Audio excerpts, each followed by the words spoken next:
excited and honored to be here speaking right now. And I've had the absolute pleasure, and I've been blessed to have been able to go to all of her milestone events throughout her life. So her high school graduation, her college graduation. I remember sitting with her one morning at Millie's kitchen, going over her resume and peppering her with interview questions, getting her ready for her first job. And now, the biggest milestone of all, your wedding. So this is very, very, very exciting. And thanks, Sam. But I remember when I first saw the email come through that we had to speak.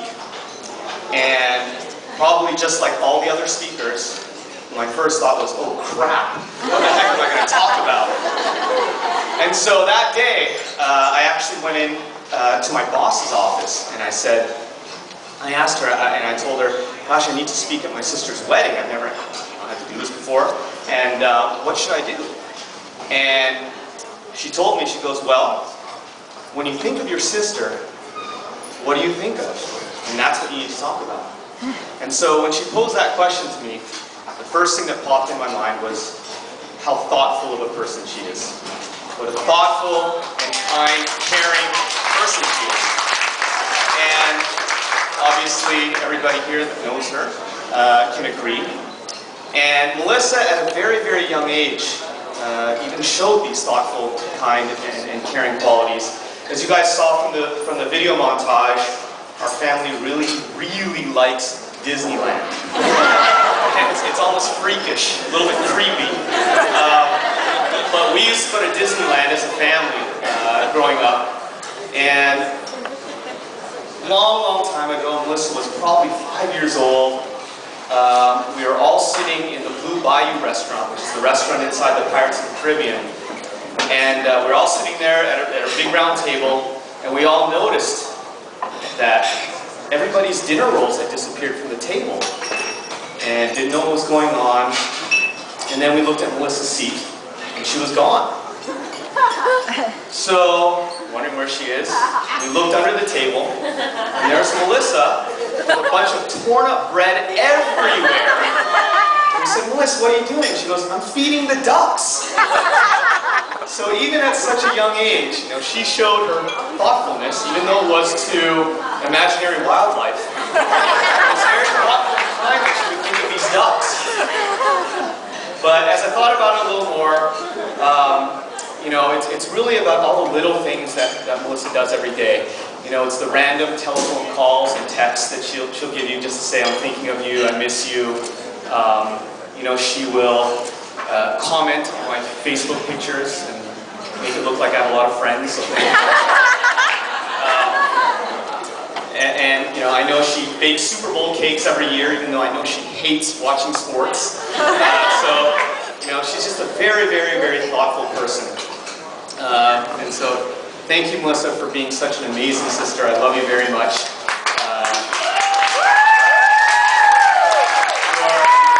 You're the greatest. And, I always thought that the person that you're going to marry is going to be the luckiest guy in the world. And that happens to be Sam. So, now with Sam, I remember the very first time I met you was in New York. I had flown out with our family, and we were at a big, big group dinner. And this is the first time I was going to meet Sam. And so, there was two real positive signs, first off. First thing, we started chatting, and we hit it off right away with the sports connection. He started telling me how he used to work for IMG. I was telling him how I used to work for all these sports teams, and we really, really hit it off. The second real positive sign was the fact that my dad hadn't really said too much about you yet.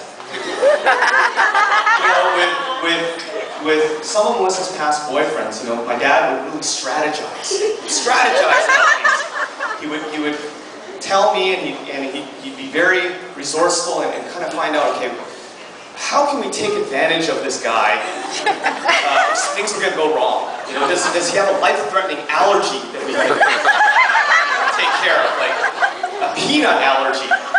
And I I know with some of her boyfriends in the past who did have these peanut allergies and things went wrong, all of a sudden in the house, we have jars of peanut butter, or peanut butter cookies. But with Sam, there was none of that, so I knew that was a great sign. So as years went on, and Sam and Melissa continued to date, I always thought, gosh, Sam's a really, really good guy, and I really got to like him until this past Christmas.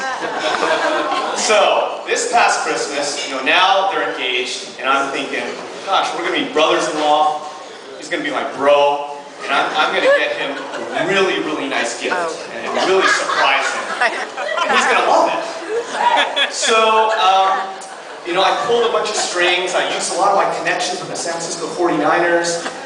And for those of you that follow football and sports, Vernon Davis is a very famous football player, and he plays for the 49ers. So I went out and I bought an official NFL football. I gave it to Vernon's assistant, and I got it autographed, and I thought, this is going to absolutely blow his socks off when he gets a gift.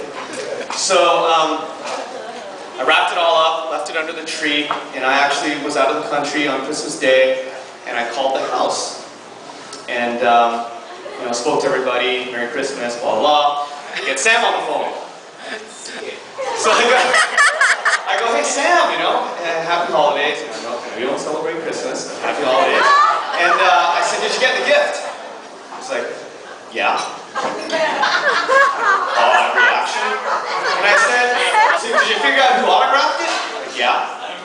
I said, what a punk, I went through all this stuff, give him a nice autographed football. He knows sports. What is this? This guy's a brat. And so, we hung up, and that day just really bothered me. I said, God, is this the guy that Melissa really wants to be with?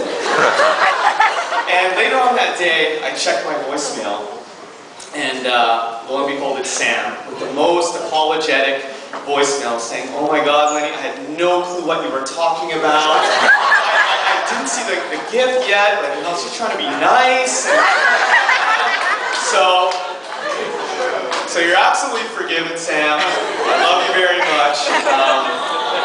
I just wanted to say congratulations to both Sam and Melissa for meeting one another and deciding to spend the rest of your lives together. I wish you all the love, happiness, and health in the world. So let's all raise a glass to Sam.